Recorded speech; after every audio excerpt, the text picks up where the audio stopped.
श्रीमद् गणेश योगेंद्र महाराज जी के अवतार ग्रहण की कथा। श्री आदि गुरु शंकराचार्य जी ने वेदांत प्रतिपादित अद्वैत सिद्धांत के प्रचार हेतु भारतवर्ष के चारों दिशाओं पर 4 मठों का निर्माण किया और उसकी स्थापना की थी, और श्रृंगेरी पीठ इन्हीं चारों में से एक हैं।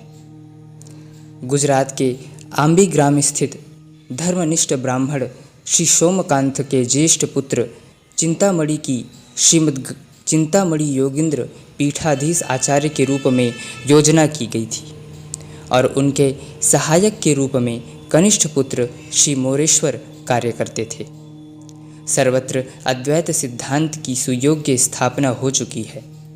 इसे देख श्री चिंतामणि योगेंद्र जी के आदेश से मोरेश्वर शास्त्री अपनी भार्या समेत आंबी ग्राम आकर रहने लगे। मोरेश्वर शास्त्री जी की पत्नी का नाम सुशीला था, जो सदैव श्री गणेश की भक्ति में मग्न रहा करती थी। श्री मोरेश्वर एवं देवी सुशीला के जीवन में अत्यधिक आनंद था। मोरेश्वर जी वेद वेदांग ज्योतिष के ज्ञाता थे, इसलिए उनके घर विद्या ग्रहण करने के लिए विद्यार्थी आया करते थे। इस प्रकार दोनों के जीवन में आनंद था, किंतु एक पीड़ा थी कि इतना कुछ होते हुए भी संतान की कमी थी। इसी प्रकार कुछ काल व्यतीत होने पर पुत्र प्राप्ति हेतु श्री मोरेश्वर क्षेत्र जाकर श्री गणेश आराधन करने का विचार उनके मन में उभर आया, क्योंकि मयूरेश्वर क्षेत्र शीघ्र फलदायक फल प्रदान करने वाला क्षेत्र है। इसी प्रकार श्री स्वानंद देशाधिष्ट श्री मोरेश्वर क्षेत्र सर्व पुरुषार्थ अर्थात धर्म, अर्थ, काम, मोक्ष समेत ब्रह्म सायुज्य मोक्ष सिद्धि प्रदान करने वाला क्षेत्र है। तदंतर दोनों दंपति मोरेश्वर क्षेत्र में जाकर सारे विधि विधान संपन्न कर पुत्र प्राप्ति हेतु श्री स्वानंदनाथ श्री गणेश श्री मयूरेश्वर के निमित्त अनुष्ठान करते हैं। एक दिन श्री मोरेश्वर एवं देवी सुशीला श्री मयूरेश्वर के श्री विग्रह के समीप श्री गणेश के एकाक्षर मंत्र का जप कर रहे थे। तभी देवी सुशीला के मन में यह विचार उभरा कि मेरे उपास्य, मेरे आराध्य देव श्री मयूरेश्वर मेरी पुत्र प्राप्ति की इच्छा कब पूरी करेंगे। तभी सहसा श्री मयूरेश्वर की श्री विग्रह के दक्षिण पार्श्व से, दक्षिण अंग से एक दीप्तिमान ज्योति प्रकट हुई।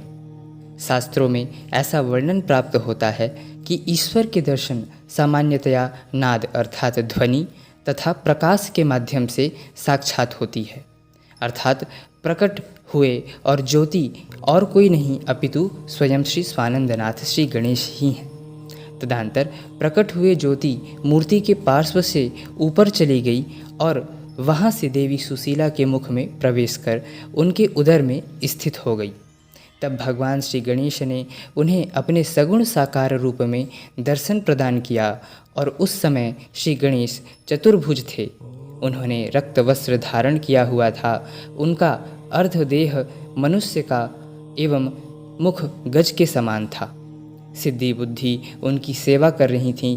तदंतर श्री गणेश ने मोरेश्वर शास्त्री एवं देवी सुशीला से कहा कि मैं आप दोनों की भक्ति से संतुष्ट हूँ, इसीलिए आपकी पुत्र प्राप्ति की इच्छा की पूर्ति हेतु मेरे परम भक्त मुद्गलाचार्य आंशिक रूप से आपके पुत्र के रूप में प्रकट होने वाले हैं, एवं वे इस कलयुग में लुप्त गाणपत्य तत्व ज्ञान का पुनः जागरण करते हुए इस सिद्धांत का प्रचार करेंगे। इसके लिए उन्हें संन्यास मार्ग का अनुसरण करते हुए जीवन यापन करना होगा। वे मुद्गल पुराण, गणेश पुराण अंतर्गत गणेश सहस्त्र नाम, गणेश गीता पर व्याख्या एवं भाष्य लिखकर गाणपत्य ग्रंथों में निहित तत्वों को जन सामान्य तक पहुंचाने का कार्य करेंगे। आप दोनों उस बालक के सन्यासी होने से दुखित ना हों, क्योंकि आपको एक और पुत्र की प्राप्ति होगी जो आपकी सांसारिक इच्छाओं की पूर्ति करेगा, और आपकी सांसारिक इच्छाओं की पूर्ति करते हुए आप दोनों की वह सेवा करेगा। ऐसा कहकर श्री गणेश अंतर्ध्यान हो गए। इस घटना से मोरेश्वर शास्त्री एवं देवी सुशीला के मन में अत्यधिक आनंद हुआ। इसके पश्चात वे आंबी गांव के लिए प्रस्थान कर गए। तदंतर देवी सुशीला ने गर्भ धारण किया पूरे गर्भकाल में देवी सुशीला सात्विक रूप से जीवन यापन करने लगीं। गिरवे वस्त्र धारण करना, सदैव श्री गणेश के नाम जप में अपने आप को तल्लीन रखना, प्रतिदिन वे वैदिक गणेश मार्ग का बोध वे संस्कृत भाषा के माध्यम से वह करने लगी। शास्त्र चर्चा, वेदांत सिद्धांत से संबद्ध तत्वों एवं वेदों के गूढ़तम सिद्धांत पर विवेचन आरंभ किया। इस पूरे गर्भावस्था में देवी सुशीला का आचरण इस प्रकार का था। उनके मुख में एक अद्भुत तेज रहने लगा। इसी प्रकार गर्भकाल का 9वां महीना पूरा हुआ। 9 मास पूर्ण होते ही यथोचित समय श्रावण शुक्ल पंचमी उत्तर फाल्गुनी नक्षत्र में शालिवाहन शक 1499 के शुभ दिवस पर प्रातः काल के समय पंचम ग्रह की उपस्थिति में ईश्वर अवतार सूचक ईश्वर नाम संवत्सर में श्री गणराज कृपांकित गाणपत्य महायोगी मुद्गलाचार्य भूतल पर अवतीर्ण हुए। वह बालक दिव्य कांति संपन्न था। उस बालक के दक्षिण हस्त पर श्री गणेश का आयुध अंकुश के चिन्ह थे तथा वाम हस्त पर मुद्दर चिन्ह अंकित था। चरणों पर परशु, अंकुश, वज्र तथा पद्म के चिन्ह अंकित थे।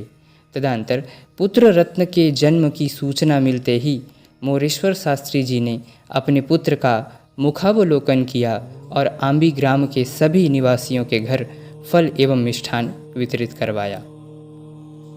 तदंतर 10 दिन होते ही श्री मोरेश्वर शास्त्री जी ने अपने पुत्र के ग्रहों के अनुसार भविष्य कथन करने ज्योतिषियों को आमंत्रित किया। बालक की ग्रह स्थिति देखकर वे चकित हुए। उन्होंने कहा कि यह बालक साधारण नहीं है। किसी महान योगी ने इस बालक के रूप में जन्म ग्रहण किया है। ग्रहों की ऐसी स्थिति पर कोई असाधारण श्रेष्ठ महायोगी ही जन्म लेता है। इस बालक के जन्म पत्री में वैराग्य योग है।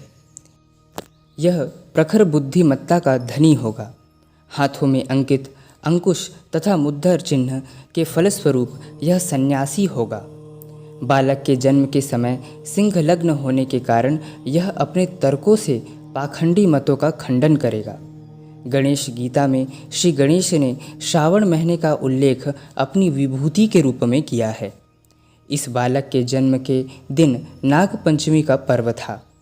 नाग से तात्पर्य यहाँ पाप पुण्य के अतीत स्थित शेष अर्थात पुण्य योग स्थित अर्थात सभी विकारों से परे की स्थिति की अवस्था को कहा गया है। गाणपत्य संप्रदाय में चतुर्थी की असाधारण महिमा है। चतुर्थी अर्थात 3 अवस्थाओं जागृत, स्वप्न, सुषुप्ति के पूर्ण होने पर चौथी अवस्था तुरीय एवं पंचमी स्थिति, इन कारणों का अधिष्ठान रूप ब्रह्म स्थिति पंचमी को सिद्ध करने वाला कहा गया है और प्रभु श्री गणराज इस सिद्धि को प्रदान करते हैं। इसीलिए ये बालक पंचमी के दिन प्रकट हुआ है। इस भविष्यवाणी को सुनकर मोरेश्वर एवं सुशीला बहुत प्रसन्न थे एवं बालक के नामकरण हेतु नामों के चयन करने लगे। तब श्री गणेश ने दोनों को स्वप्न में दर्शन दिया और कहा कि यह बालक मेरे ही अंश से उत्पन्न हुआ है, इसलिए इसका नाम भी गणेश ही रखा जाए। दूसरे दिन सभी बालक के नामकरण समारोह की तैयारी में लग गए। इस प्रकार आज हमने श्री गणेश योगेंद्र महाराज जी के अवतार ग्रहण की कथा का श्रवण किया। आगे भी इसी प्रकार से हम उनके इस पवित्र जीवन पर चर्चा करते रहेंगे। तब तक के लिए जय गजानन, श्री गणेश।